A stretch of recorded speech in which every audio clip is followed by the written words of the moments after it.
qu'il n'y a pas eu de réaction suffisamment nette lorsqu'il y a eu le premier coup d'État au Mali. C'était pas dans n'importe quel pays, c'était au Mali. Dans une interview accordée à France Info, l'ancien chef d'État français François Hollande répond aux questions posées par les journalistes au sujet de la vague de coups d'État qui a lieu actuellement en Afrique, dont celui survenu au Gabon est le 5e en 3 ans. On va revenir sur certains points de son discours et les décortiquer. Alors il y avait un processus électoral en cours au Gabon, il y avait des contestations, donc ça peut être la cause de ce coup d'État. Il n'empêche, c'est le 5e sur le continent africain et dans l'Afrique francophone depuis 2020. Il y avait effectivement une élection présidentielle en cours pour laquelle Ali Bongo se présentait pour briguer un 3e mandat. Contestation, c'est un mot bien faible pour désigner le niveau de triche dont les Gabonais ont été témoins durant ces élections. Entre les ambassades déplacées en une nuit, les nombreux bureaux de vote restés fermés, les bulletins de vote de l'opposition manquants, etc., parler de simple contestation, c'est minimiser l'ampleur de ce que les électeurs gabonais ont subi.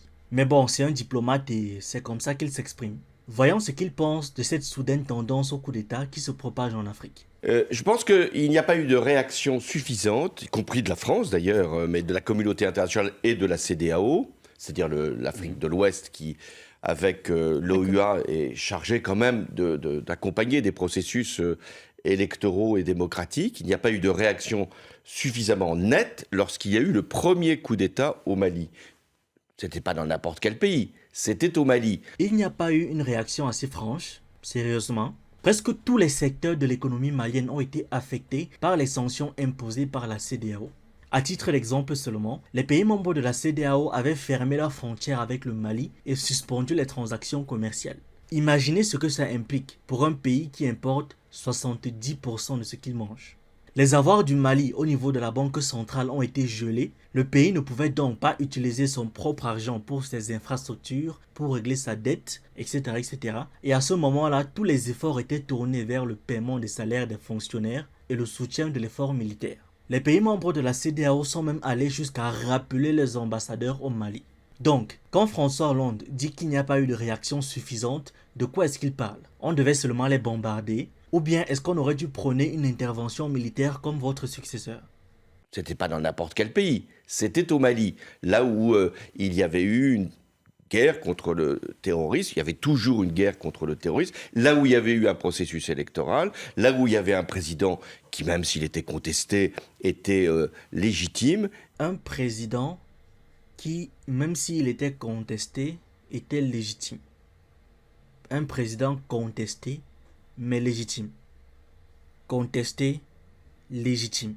J'ai beau le répéter, mais ça ne passe pas. Est-ce que l'un d'entre vous peut m'expliquer comment un président peut être contesté, mais légitime?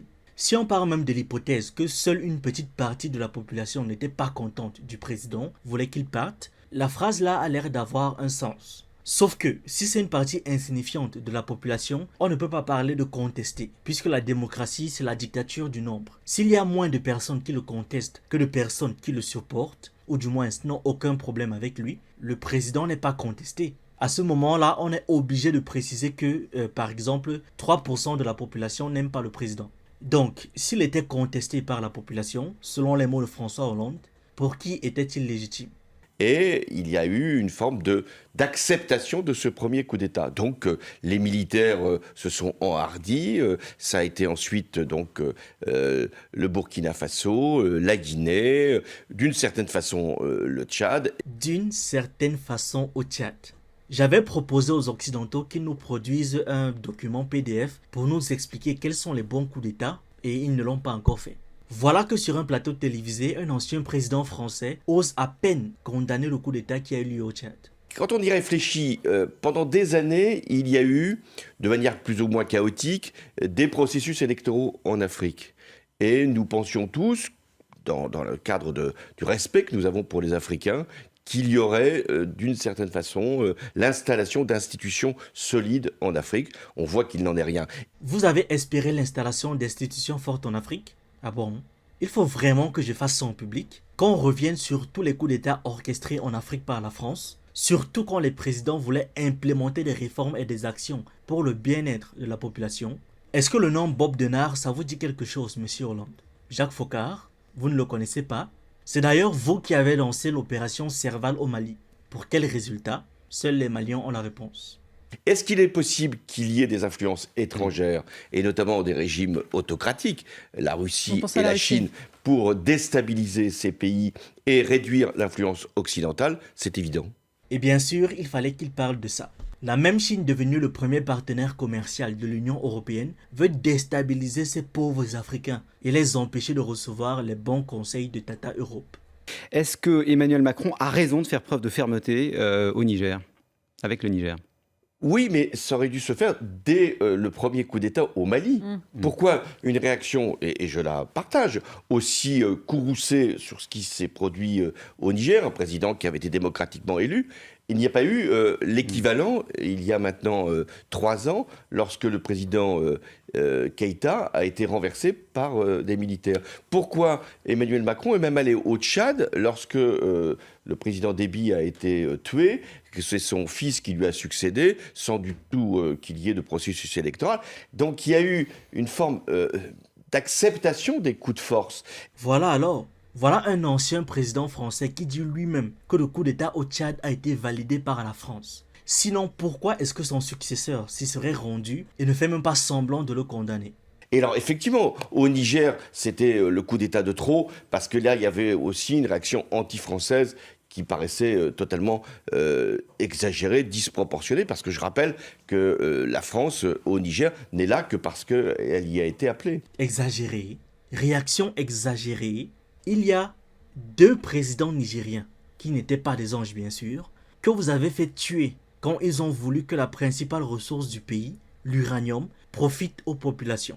Aujourd'hui, le peuple nigérien est dans le noir, alors que leur pays regorge d'une ressource qui vous permet à vous d'avoir de l'électricité jusqu'à partager avec vos voisins. Vous parlez de quelle réaction exagérée au fait? Et puis, c'est inutile de nous mentir. On sait très bien que personne ne vous a appelé là-bas, si ce n'est vos sous-préfets que vous avez l'habitude de mettre à la tête de nos pays. Mais on peut avoir le discours de fermeté, encore faut-il en avoir les moyens. D'abord parce que ce n'est pas à la France de régler ces questions-là. C'est à une organisation qui s'appelle la CEDEAO, c'est-à-dire le regroupement des pays de l'Afrique de l'Ouest, ou à l'Union africaine, de régler entre Africains la question d'évolution de pouvoir, des coups d'État lorsqu'ils s'en produisent, et des processus électoraux qui doivent être encouragés. La première chose avec laquelle je suis d'accord, c'est aux Africains de régler leurs soucis entre eux, et la France n'a pas à intervenir. Mais ce n'est pas non plus l'Union africaine financée en grande partie par l'Union européenne ou alors la CEDEAO avec les présidents mis en place par la France ou les États-Unis qui pourront résoudre nos problèmes. Par ailleurs, sur le sentiment anti-français, parce qu'il existe... existe... Est-ce que vous arrivez à comprendre ce qui se passe? Parce qu'il existe. Bon, et il faut y répondre. Ça n'existe pas. Il n'y a donc rien à répondre.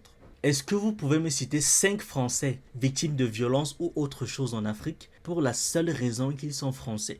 Parce que moi, je peux vous citer plein d'exemples d'Africains victimes de violences en France parce que Africains. Bref, vous avez eu là un aperçu de ce que les élites françaises servent à leur population depuis des années et après ils sont complètement détachés de la réalité et ont toujours cette arrogance-là vis-à-vis de nous. Je pense cependant qu'à partir d'un moment, on a commencé à s'en foutre royalement d'eux et de leur avis. Parce qu'on a compris qu'on avait un continent à construire et un avenir à bâtir. Comme l'a dit François Hollande, c'est aux Africains de régler leurs problèmes, les puissances occidentales n'ont pas à s'en mêler. On finit sur cette belle citation de l'ex-président français. C'est pas à la France de se substituer aux Africains pour décider de leur avenir. Pour les nouveaux sur cette chaîne, on parle de culture africaine, d'actualité, de sciences humaines et on s'édifie sur un ensemble de choses qui nous permettent d'anticiper et d'être prêts à toute éventualité. Je vous encourage donc à vous abonner, à liker cette vidéo et à la partager en statut WhatsApp, sur Facebook, sur Instagram ou même ailleurs. C'est totalement gratuit et ça fait toujours plaisir.